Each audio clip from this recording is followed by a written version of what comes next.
You can't dye synthetic hair, or can you? Today, I am so excited to be bringing you this topic because sometimes we take a piece out of the box and the color is just not right. And when you're talking about synthetic hair, it's very difficult to change that color. Or so I thought. So today we're trying 6 different products that you can find either on Amazon or just at your local market or Target.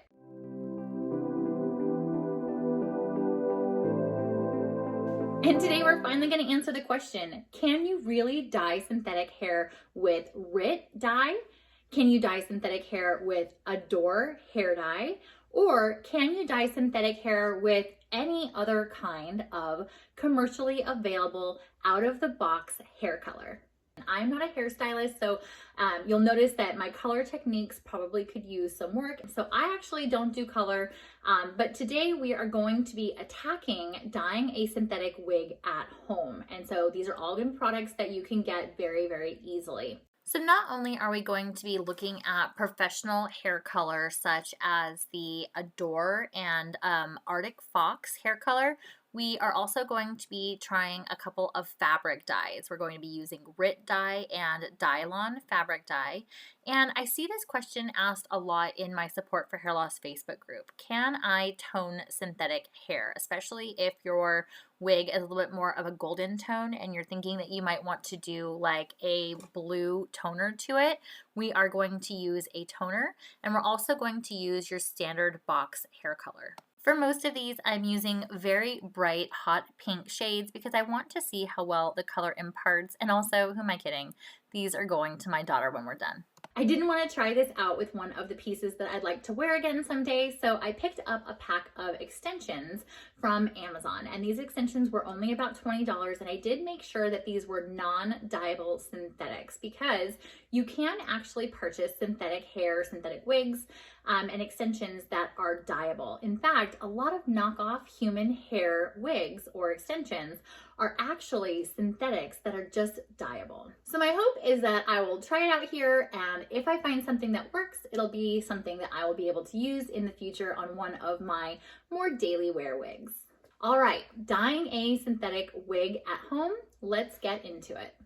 Not only am I going to be evaluating 6 different kinds of dyes for synthetic hair, I'm also going to be evaluating 2 different methods for each. So I'm going to be doing each extension in a solution of either conditioner and the dye, or a water method where you dissolve the dye in some water. So in both of those applications, I'm going to be using about the same amount of dye, but the only difference is going to be whether or not it was applied with a conditioner. And in my case, I'm just using a cheap bamboo conditioner. So all we're really trying to evaluate is the same amount of dye and pigment, but does the method, the water method or the conditioner method, apply that dye better? So without further ado, let's go dye some synthetic hair.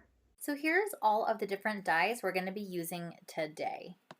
For the conditioner method, I have about a half a cup of conditioner, and I am going to apply the dye into the conditioner, and using a brush, I am going to mix it together until it is fully incorporated. Once everything is fully mixed, I am going to spread this out over the extensions. And remember, I am not a hairstylist, so this is not a dyeing tutorial because you'll see in the results how well I did here. So I lay out the extensions and I am spreading a really thick layer because I want to like totally saturate the extensions with this dye, and then I actually am going to also flip it over and I am going to apply the conditioner to the other side as well so that I make sure every part of the strand is covered. And then I'm going to fold it up into a piece of foil so that it stays protected from the other half, which is going into a water bath. For the water method, we're going to be doing the same thing, except this time I am using a bowl of water and I am adding the color, and then I am going to stir that through so that I completely incorporate it. In this case, the water method was actually a little bit more difficult to dissolve the professional hair color. It took me quite a bit of stirs, but once I did finally get it incorporated, I went ahead and I applied the remainder of the extension into the water bath and I let it sit there during the time that the color was processing. I did both of these methods for the Arctic Fox, the Adore, the Dylon fabric dye, and the RIT, and I allowed the pieces to soak or sit in the conditioner as well for a total of 40 minutes. I also allowed the toner and the box hair dye 40 minutes to process as well. So here you'll see waiting to process, we have Arctic Fox, the Dylon dye, the Adore hair color, the RIT fabric dye, as well as Kristen S Rose Gold Temporary Tint Spray, and a bottle of L'Oreal Preference hair color in the box. What's super interesting is that this box hair color has barely even developed after 40 minutes. It barely looks brown except for the area at the clips where the fabric is actually turning colors.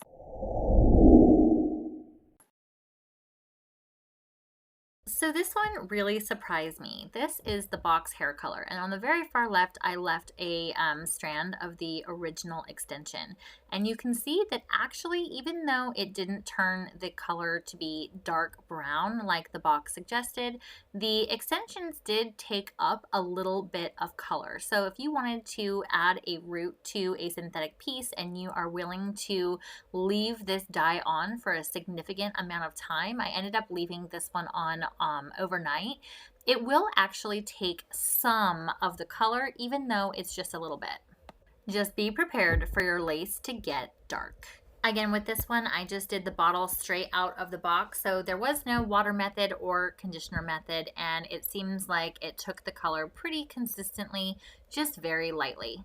This was another one that totally shocked me because you can find tons of videos about how to dye synthetic hair with Adore hair dye. But in my case, even though I left it on for about 40 minutes, the only thing that turned pink here was actually the area where the clips are sewn in. There's like a couple pink splotches, which was probably cross-contamination from the Dylon dye. But all in all, the strands themselves barely took up any of this very vibrant color. I also did do both the water method and the conditioner method, and it doesn't appear that either of those methods helped dye this synthetic hair with the Adore hair dye. Well, I wanted so much for this one to work because it is Arctic Fox and they have such beautiful, vibrant colors. You will see that this one also did not pick hardly any of the color up from that Arctic Fox. It does, again, look like there is maybe some cross-contamination in my brush from one of the fabric dyes because there's just a couple little splotches, but for the most part, neither the water method or the conditioner method put any of the pigmentation from the Arctic Fox hair dye onto the strands. The only thing that got dyed were the areas where the clips were sewn in.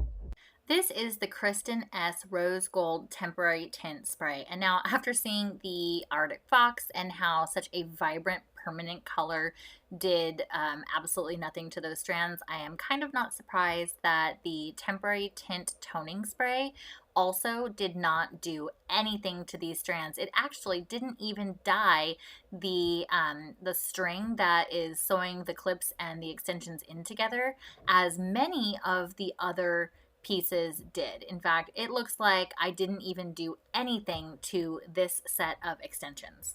And now we finally get to one that works. We finally have a pink set of extensions, and believe it or not, this was the fabric dye. This was the Dylon Flamingo Pink.